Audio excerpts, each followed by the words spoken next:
Alexandra Bech Gjørv, she is CEO of SINTEF, which is one of Europe's largest research institutes, and they're actually celebrating their 75 first years in 2025, so congratulations on that.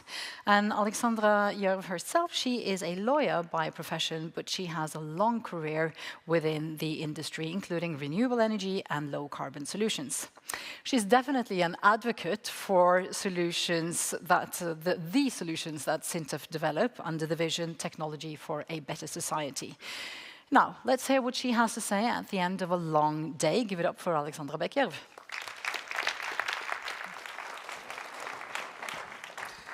Thank you. Great to be here, and congratulations to NTNU. This is a fantastic conference. I learned so much today.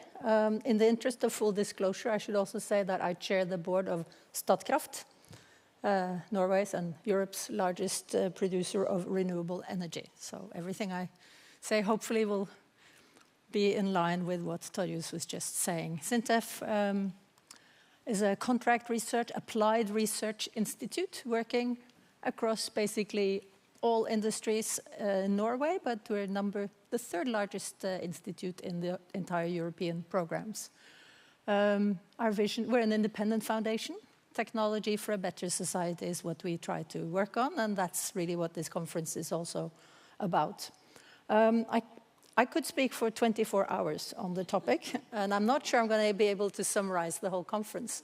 But just a small look, when we look at our strategy, this is about 2 years ago, we said there's some major trends. One of them is climate, nature, and sustainability. But the demography challenges with an aging population, but also the growing global south, especially Africa, needs new solutions, both spreading technology and enabling the countries that are struggling with affordability to take part, and making sure that we have enough hands to do all the important jobs as people get older. The geopolitical tensions with war and organized crime working together, all these problems need to be solved by technology, but technology also creates new problems for us, and this is an integrated challenge. In the energy transition sense, I find that the third pillar, geopolitics, economic pressures, need to arm up, need to develop new supply chains, change completely, is taking all the headlines. Very difficult to get attention around energy transition needs, climate issues. But it was interesting to see this year's World Economic Forum Global Risks Report that says, in the short term, the types of risks, you can't read them all, are very mixed, but with misinformation and disinformation as the top risk. Extreme weather events, social polarization, cyber insecurity, interstate armed conflict, etc. But if you move 10 years out, even the World Economic Forum says that the nature-based climate-type risks are dominating. So I think, whether you think that's put on hold for the time being, it will come back, and we need to fix all the problems on the previous slide at the same time.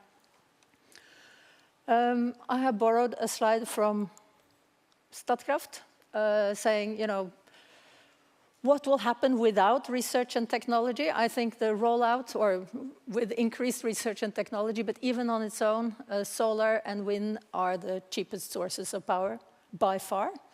And it's progressing, and it's the access to land and grid that is the main challenge. And then you have the different steps of technology, and then at the top, hydrogen has peaked in price. That's a big challenge. And the green and the red, the size is too small here. That's the estimate from Statkraft on the cost of traditional nuclear and SMRs for the time being. So it really underscores the challenge that Fatih Birol was talking about, that for the time being that looks like an energy security solution and not as a climate solution that will gain scale where everything else can be. So the cost of mature renewable technologies are cheaper than any other source, and they keep going down. Battery costs have dropped a lot. But from SINTEF's point of view, we see that clients are super interested in pushing the agenda ahead, and I thought I would just talk about some of the solutions we're working on. One is picking a little bit up on Mark's point earlier today. The grid, should we Should we invest in even more grid to make it reliable? At least we see players like Statnett and the others investing and making the current grid carry much more energy, carry much more electricity. And that has to do with safety standards being challenged. Do we need to have the N-1 principle when we have digital systems to steer it? This is an exciting area for startup companies. There was a discussion about access to startup financing. Very, very important topic. Not enough access to financing for those kinds of companies. So I'm sorry that these are in Norwegian, but busy days, you can't find the new ones on all of them. So I think grid, lots more to do in order to make it not into a dumb pipe, but something that we can use intelligently to do things faster, cheaper, and not have to wait for permitting. Hydrogen, I find many say that hydrogen, nothing has happened, it's more or less dead, but I see all the displays that we've seen today say that in order to get to net zero, it's still part of it. And I thought I would bring a couple of good news stories. The Hellesult hydrogen is a small producer based on renewable power here in Norway, and they said that they're completely sold out to innovative green metals companies that want to provide a zero-emission product to really expensive cars that really expensive, well-off customers want to pay. And the High Star, this is a spin-off from SINTEF, just signed a contract to supply very compact PEM electrolyzers to South Korea. This has been a really exciting journey for us to bring that company to market, receiving a lot of money in 2022. Harder to refinance now, but I think we'll do it. I heard earlier that offshore wind is, for the time being, dead. Not sure that's completely the picture. I think I've seen a number of investments lately, but they're having a struggle because of significantly increased costs. Right now, we're trying to line up a consortium to build on the complexity of just cutting offshore wind energy costs. That has a lot to do with the interfaces between technologies.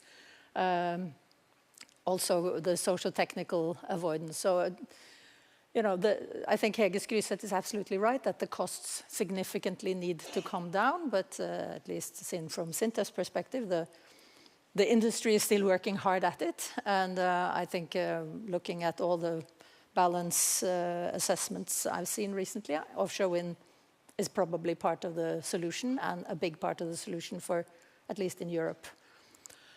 But then on the use side, energy transition in buildings, we just heard from Rolly. An example, much more, this is an assessment in Norway, how you can, without any permitting problems, you can reduce electricity use by 40% by 2050, and you can produce about 10% more electricity in Norway without any new permitting, just from buildings. And there's some innovative thoughts on the public-private financing element of that.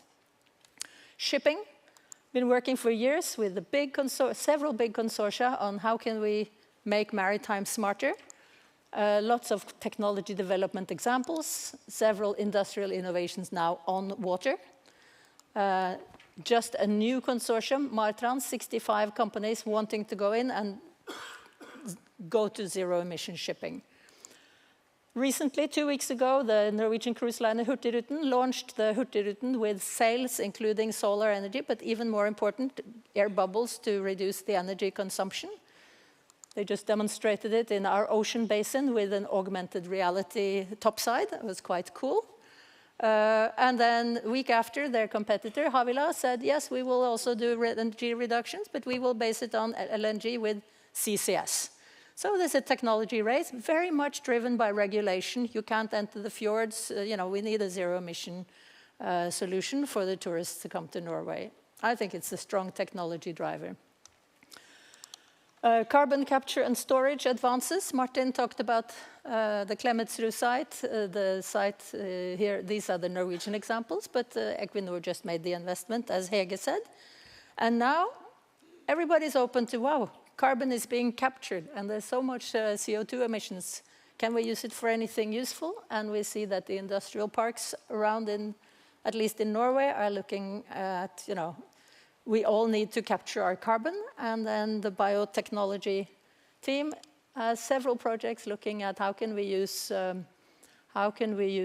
micro, oh gosh, what are they called? Little bacteria to eat the carbon and turn it into, for example, acetone for chemicals, for materials, and for e-fuels. And how can we use these microbes also to make important feed ingredients, thereby reducing the need to plant soy in the Amazon and transport it.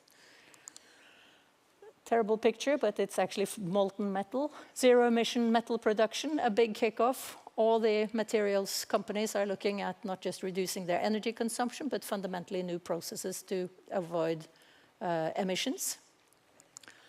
But then, of course, circular economy, super important. And circular economy has to do with practices and habits, but it also has to do with new enabling technologies. For example, 3D printing, cutting the need to have storage, repairing things so they can last forever, and you can reduce also your balance sheet cost of a warehouse. So it's a wonderful opportunity, and we heard Hydro talk about robotics and really advanced sensors in order to pick a car apart through design changes.